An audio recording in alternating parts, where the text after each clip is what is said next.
Donald Trump ये कहते हैं कि उस युद्ध को रुकवाने में उनकी भूमिका है, तो मुझे उसमें पार्शली उस बात को स्वीकार करने में कोई दिक्कत नहीं है।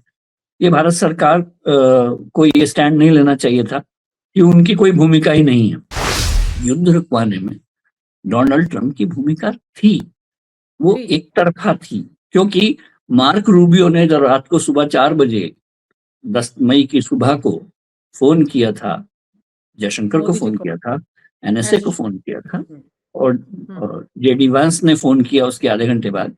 मार्क रूबियो ने कहा कि आप जिस तरह से युद्ध जा रहा है उसका नतीजा ये हो सकता है कि परमाणु युद्ध भी हो सकता है।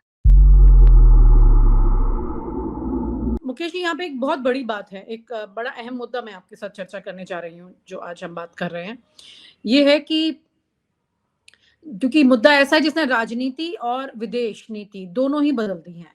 अमेरिकी राष्ट्रपति डोनाल्ड ट्रंप ने अपने स्टेट ऑफ द यूनियन भाषण में एक बहुत बड़ा दावा किया कि अगर उन्होंने इंटरफेरेंस नहीं किया होता तो भारत और पाकिस्तान में लगभग 3.5 करोड़ लोग मारे जाते। मतलब कुछ कुछ नई नई कहानियां वो हर बार बोलते हैं। उसमें से एक कहानी ये भी रही कि पाकिस्तान के प्रधानमंत्री की जान भी खतरे में पड़ सकती थी। उन्होंने इस सबका श्रेय भारत के ऑपरेशन सिंदूर को भी दिया और ये भी कहा कि इस कड़ी तनाव की स्थिति में पाकिस्तानी प्रधानमंत्री ने खुद उनसे कहा था कि ये युद्ध परमाणु स्तर तक पहुंच सकता था। लेकिन क्या सच में अमेरिका ने बीच में बचाव किया? क्या ट्रंप का बयान वास्तविक तथ्य पर आधारित है या सिर्फ राजनीतिक रोटियां सेकने की बात है? क्योंकि आप डिफेंस के इतने वरिष्ठ पत्रकार हैं, आप ये सारी चीजें जानते समझते हैं, तो मैं इस पर आपसे एक तो चर्चा करना चाहती हूँ। दूसरा, इसी के साथ में एक अहम मुद्दा है जो कि इस वक्त ट्रेड डील को लेकर के है।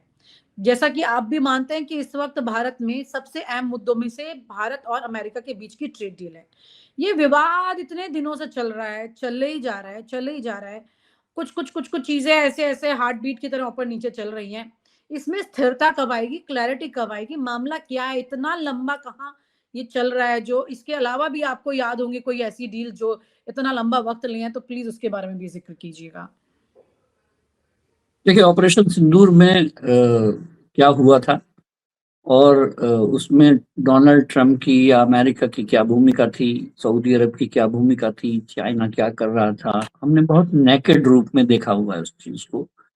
और वो बहुत किसी से छुपा हुआ नहीं था।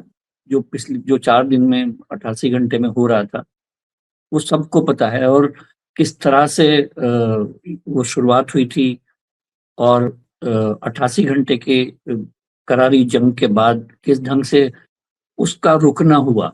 तो अगर डोनाल्ड ट्रंप ये कहते हैं कि उस युद्ध को रुकवाने में उनकी भूमिका है, तो मुझे उसमें पार्शली उस बात को स्वीकार करने में कोई दिक्कत नहीं है। ये भारत सरकार को ये स्टैंड नहीं लेना चाहिए था कि उनकी कोई भूमिका ही नहीं है। भारत ने एक बार ये स्टैंड लिया कि हमने इसमें कोई मध्यस्थता स्वीकार, बिल्कुल नहीं मध्यस्थता स्वीकार की इसमें। अगर लेकिन किसी व्यक्ति ने, डोनाल्ड ट्रंप ने अगर पाकिस्तान को ये समझाने में कामयाबी हासिल कर ली हो कि भाई साहब आप भारतीय सेना के सामने हाथ जोड़ लीजिए, पैर पकड़ लीजिए, अपने आप को रोक दीजिए, और उसको पाकिस्तान मान गया, तो इसमें अगर मैं ये कहूं कि डोनाल्ड ट्रंप की भूमिका नहीं थी इस जंग को रुकवाने में, तो मैं बिल्कुल अपने आप को गलत रास्ते पर ले जा रहा हूं। डोनाल्ड ट्रंप की भूमिका रही, और वो इस हद तक रही कि उन्होंने पाकिस्तान को ये बता दिया कि मैं तुम्हारी रक्षा करने में सक्षम नहीं।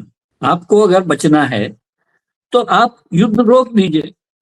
और युद्ध रोकने का तरीका ये था कि आप भारतीय सेना को फोन मिलाइए उठा के और बोल दीजिए कि अब हम आपको जवाब नहीं देंगे। भारतीय सेना ने तो पहले ही कह दिया था, जिस दिन हमला किया था पहलगाम का, जो बदला लेने के लिए या जस्टिस लेने के लिए, उसी रात बोल दिया था कि हम कोई आगे नहीं, इससे नॉन एस्केलेटरी अटैक। अगर पाकिस्तान ने उसका जवाब जब तक दिया तब तक उसका जवाब दिया। उसके बाद जब पाकिस्तान के हाथ से बॉल निकलती चली गई, उसमें दो हमारी तरफ से एक स्ट्रैटेजिक मिस्टेक हुई है, उसको मान लेना चाहिए। पहले ये कि हमने ये कह दिया कि इसमें डोनाल्ड ट्रंप को युद्ध रुकवाने में कोई भूमिका नहीं रही। ये हमें कहना चाहिए था या नहीं? उसमें मध्यस्थता हम स्वीकार नहीं कर रहे। पाकिस्तान, हम पाकिस्तान और स्वीकार भारत करते के तो क्या बीच, बुराई थी? नहीं, पाकिस्तान और भारत के बीच जो कुछ चल रहा है वो हमारे बीच का मामला है। लेकिन अगर कोई पाकिस्तान को ये समझा रहा है कि बॉस, भारत आपको नेस्तनाबूद कर देगा, आपको अगर बचना है तो उससे बोल दीजिए कि अब हम लड़ना नहीं चाहते, पाकिस्तान उनकी बात मान गया। तो अब आप बताइए कि क्या उसमें डोनाल्ड ट्रंप की भूमिका नहीं थी? युद्ध रुकवाने में डोनाल्ड ट्रंप की भूमिका थी, वो थी। एक तरफा थी। क्योंकि मार्क रूबियो ने जब रात को सुबह 4 बजे 10 मई की सुबह को फोन किया था, जयशंकर को मोदी जी फोन को। किया था, एनएसए को एस। फोन किया था, हम्म, और जेडी वांस ने फोन किया उसके आधे घंटे बाद। मार्क रूबियो ने कहा कि आप जिस तरह से युद्ध जा रहा है उसका नतीजा ये हो सकता है कि परमाणु युद्ध भी हो सकता है। तो भारत की तरफ से उनको बता दिया गया था कि ये इच्छा उनकी है, अगर वो एक इस हद तक जाना चाहते हैं तो चला जाए पाकिस्तान और उनको नेस्तनाबूद कर देंगे। यानी कि जवाब ये था भारत का कि वो जो चाहता है कर ले।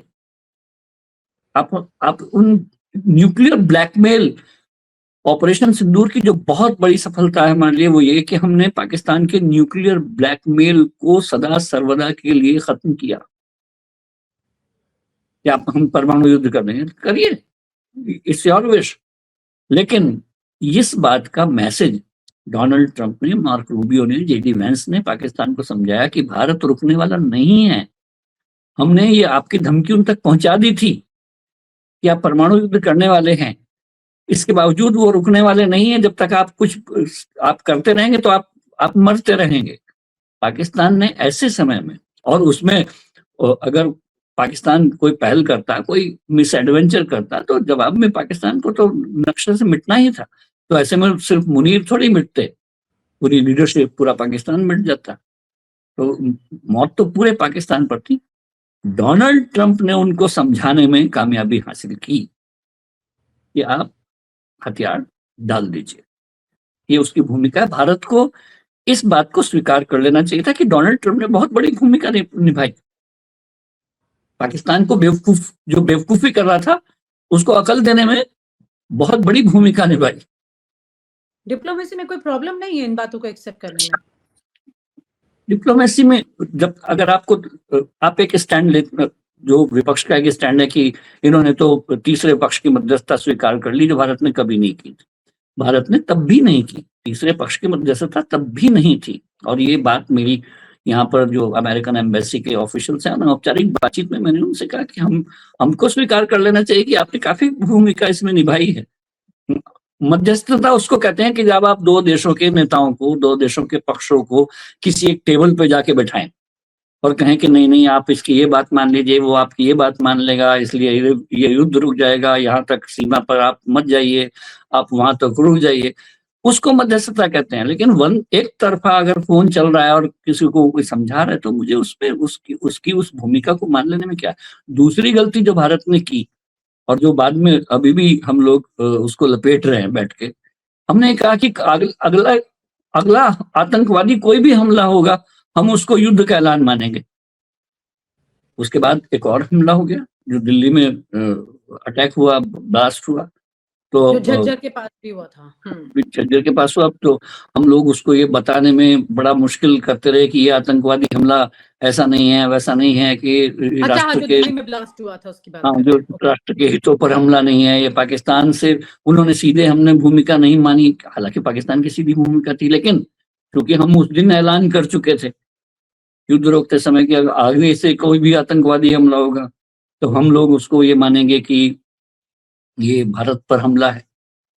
इस तरह के स्टैंड लेना ठीक नहीं है। ठीक। कोई भी आतंकवादी हमला हो, कोई भी हमला हो, उसको हम देखेंगे, जांचेंगे, परखेंगे कि ये कहाँ से हुआ है, किसने किया है, कितनी बड़ी भूमिका है। कभी कभी छोटा सा फोड़ा फुंसा, अगर आपके हाथ पैर में कोई फुंसी हो तो आप हाथ पैर काटने की नौबत तो नहीं आती ना, हम उसका इलाज करते हैं। तो भारत के जो परिपक्व नेतृत्व है उसको इन दोनों बात पर गौर करना चाहिए। अमेरिका के राष्ट्रपति डोनाल्ड ट्रंप कितनी बार क्या बोलते हैं उनको खुद याद नहीं है। उनके दो प्रोफेसर मुझे हाल फिलहाल में मिले, बोले कि मुकेश जी, हमें कभी कभी शर्म आती है कि हमारा राष्ट्रपति ऐसा एक व्यक्ति है जिसके दिमाग में और जुबान के बीच में कोई संपर्क ही नहीं है, तो उस व्यक्ति पर मैं उसकी बातों पर ज्यादा गौर नहीं कर रहा हूं, लेकिन वो दुर्भाग्य से इस देश की सबसे, इस दुनिया की सबसे बड़ी ताकत का लीडर है। और ये बड़ी दुर्भाग्यपूर्ण बात है कि इस समय बहुत सारे लोग ऐसे हैं जो लीडर नहीं है, डीलर हैं। जब डीलर किसी देश के लीडर बन जाए ना, तब दिक्कत आने लगती है। ये सबसे गंभीर बात आपने बोली है, क्योंकि वो देश के साथ बिजनेस करने लग जाते हैं। बिल्कुल, वो देश को दांव पर लगाने लग जाते हैं। हाँ, वो ट्रांजैक्शनल रिलेशनशिप पर विश्वास करते हैं, वो हर चीज को डॉलरों में, रुपयों में तोलते हैं, वो हर चीज को पैसे से तोलने लगते हैं, वो हर चीज को सौदेबाजी में करने लगते हैं, वो हर चीज को डील में बदलने लगते हैं। तो अच्छा हो कि लीडर लीडर रहें, वो डीलर ना रहें। राइट, ये बड़ी गंभीर बात आपने बताई है, क्योंकि इस तरह की परिस्थितियां चलती हैं तो ये समझ नहीं आता है देश की जनता को भी कि आखिरकार ये कर क्या रहे हैं। जब तक उनको समझ आएगा तब तक बहुत देर हो जाती है। डोनाल्ड ट्रंप ने अपने आप को पहले पीस, शांति का मसीहा के रूप में पेश किया, गाजा का पीस प्लान लागू करना चाहा, कहा 2 मिनट में मैं यूक्रेन वॉर रोक दूंगा, नहीं रुकी। बड़ी मुश्किल से भारत पाकिस्तान के बीच में उनको एक छोटा सा एक ऑलिव ब्रांच मिली कि मैंने 200% टैरिफ का, पता नहीं कितने कितने तरह के बयान हमने सुने उनके, कि मैंने भारत पाकिस्तान को कहा था मैं 200% लगा दूंगा टैरिफ, नहीं तो युद्ध रोक दो। एक बार फिर वो बोले 250% कहा था मैंने, 200 से थोड़ा ऊपर चले गए। फिर कहा 3.5 करोड़ लोग मर जाते। और there is a disconnect between his what he is thinking, what he is speaking. हमें कोई दिक्कत नहीं है, वो अफोर्ड कर सकते हैं क्योंकि वो अमेरिका के राष्ट्रपति हैं, वो कुछ भी बोल सकते हैं। Thinking and what is speaking में डिफरेंसेस अगर आ रहे हैं और उनको ये नहीं पता क्या बोल रहे हैं, तो ऐसा तो नहीं है कल को एप्स्टीन फाइल पर भी कोई ट्रंप बड़ा ऐसा बात बोल जाए जिसमें भारत की राजनीति फंस जाए। सर, फंसने के बजाय ब्लैकमेल पहले करना चाहेंगे। क्या कर रहे हैं ऐसा लगता है। बोल रहे, अब कोई बात बोल के वो ब्लैकमेल से अलग हट जाती है। कभी कभी बिना बोले ब्लैकमेल भी कर सकता है आदमी, और अगर वो इस तरह का हरकत कर रहे हैं तो एक अच्छे राष्ट्राध्यक्ष की निशानी नहीं होगी। और आप हमसे जुड़े रहने के लिए सब्सक्राइब करें YouTube पर, फॉलो करें Twitter पर और लाइक करें Facebook पर। और ज्यादा जानकारी के लिए आपको टाइप करना होगा सिर्फ न्यूज़ नशा।